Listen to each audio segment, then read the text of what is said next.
माननीय सांसद Shrimati Priyanka Chaturvedi. Thank you so much honourable deputy chairperson, thank you. मैं माननीय चेयरमैन का शुक्रिया कहना चाहूँगी कि उन्होंने एक बहुत महत्वपूर्ण सब्जेक्ट पे एक शॉर्ट ड्यूरेशन डिस्कशन होने का हमें मौका दिया। ये विपक्ष की मांग रही है कि अर्थव्यवस्था पे चर्चा हो, उन्होंने ये कहा है और उन्होंने ये परमिशन दी है, तो मैं उनकी आभारी हूँ। मैम, लास्ट फ्यू स्पीकर्स होने का फ़ायदा ये होता है कि हमने सबकी फैक्ट फ्री डिफेंस सुना है भारतीय जनता पार्टी की तरफ से, सांसदों की तरफ से। क्या हो गया माइक को? आवाज़ कम है। Ma'am, you can hear me? Excuse me for a second, Dr. John Britters, I'm sorry. After her, please. Thank you. Ma'am, add 30 seconds to this disruption. So, 5. Oh, please stop. So, ma'am, what I want to say is, मुझे पूरा समय मिला सबकी बातें सुनने का, और ख़ास करके कुछ सांसदों का जहाँ कह रहे थे मनरेगा की डिमांड आधी हो चुकी है, अनएम्प्लॉयमेंट के आंकड़े आधे हो चुके हैं। तो मैं उनसे पूछना चाहूँगी कि अगर उनके आंकड़े सही हैं तो मनरेगा में जो अखबार हमें बताते हैं और जो रिपोर्ट आती है, मनरेगा की भारी मांग क्यों हो गई है, दुगनी क्यों हो गई है? साथ ही साथ रूरल मिनिस्ट्री की मांग है, 60,000 करोड़ का बजट था मनरेगा का। इस वाले आने वाले बजट की उनकी मांग है कि 1.1 लाख करोड़ मनरेगा को बजट एलोकेट करना चाहिए। ये किस वजह से हो रहा है अगर मनरेगा की डिमांड आधी हो गई है तो?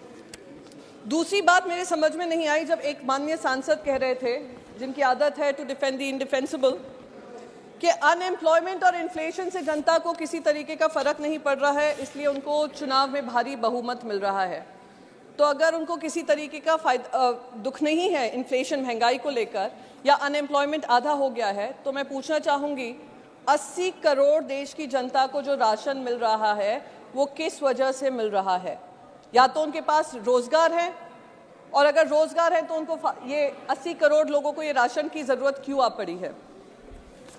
जीडीपी की बात हो रही थी, और एक और चीज़ उन्होंने कही थी कि आरबीआई के आंकड़े ब्रीच नहीं हुए हैं इन्फ्लेशन के।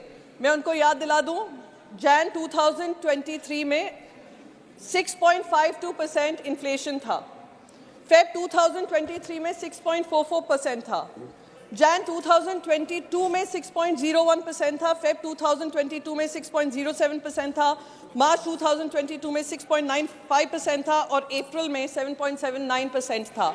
ये इन्फ्लेशन जो ब्रीच किया है आरबीआई के आंकड़ों का 6% का। बार बार जीडीपी की बात हो रही है। मैं जीडीपी से ज़्यादा मैं पर कैपिटा इनकम में ध्यान देना चाहूँगी। एक माननीय सांसद ने कहा कि मैं अगल बगल की राज्यों की देशों की बात नहीं करना चाहूँगा, मैं अमेरिका, यूरोपियन यूनियन से हमारे देश की कंपैरिजन करना चाहूँगा। तो मैं उनसे रिक्वेस्ट करूँगी कि पर कैपिटा इनकम उन देशों के कंपैरिजन में इंडिया के पर कैपिटा इनकम पर ध्यान दें। यूएसए है पर एनम इनकम 2022 के आंकड़े हैं मैम 63,41,117, चाइना 10,51,610, इंडिया कहाँ पे है 1,98,287। पिछले 2014 से जो पर कैपिटा इनकम देश के देशवासियों की बढ़ी है वो करीब 35% बढ़ी है। मैं उनसे ये क्रेडिट छीनना नहीं चाहूँगी, पर जो उनकी महंगाई बढ़ी है वो 123% बढ़ी है। तो आमदनी चवन्नी खर्चा रुपया जो कहा जाता था वो आज इन्होंने पूरा कर दिया है। अगर आप कहेंगे कि मैं दाल चावल सबका दाम भी दूं कितना बड़ा है, तो वो जिस आंकड़ों पे पर कैपिटा इनकम बढ़ा है उससे ज़्यादा ही बढ़ा है। मैं 2 मिनट लूँगी, बस 1 मिनट और। आप भी महिला, मैं भी महिला, पहली बार। जो रुपी डेप्रिसिएशन की बात हुई थी, मुझे याद है जब गुजरात के मुख्यमंत्री होते थे प्रधानमंत्री जी, वो रुपी के गिरने पे कितना अफसोस जताया करते थे। कितने उनके भाषण हैं, कहते थे पाकिस्तान की रुपी स्ट्रॉन्गर हो रहा है, बाकी देशों का करेंसी स्ट्रॉन्ग हो रहा है, हमारे देश का ही क्यों वीक हो रहा है। और आज दिल दुखी होता है जब पढ़ता है कि हम लोग हिस्टोरिकल लो पे जा रहे हैं। इंडियन रुपी हिस्टोरिकल लो पे है अगेंस्ट द डॉलर। वो किसकी नीतियों की वजह से हुआ है वो देश, आई एम श्योर माननीय वित्त मंत्री हमें बताएंगी, यशस्वी प्रधानमंत्री जी। और जब ये पढ़ते हैं poorest performing currency in Asia, ma'am बस एक last minute, 1 last minute ma'am please, thank you so much, thank you so much.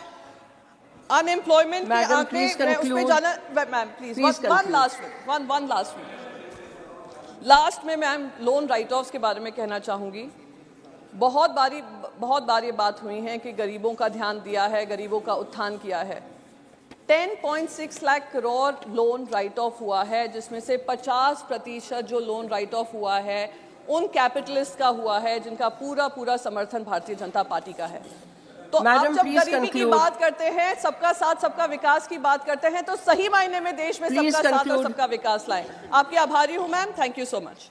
Dr. John Britters, माननीय सांसद जी। Thank you very much, madam.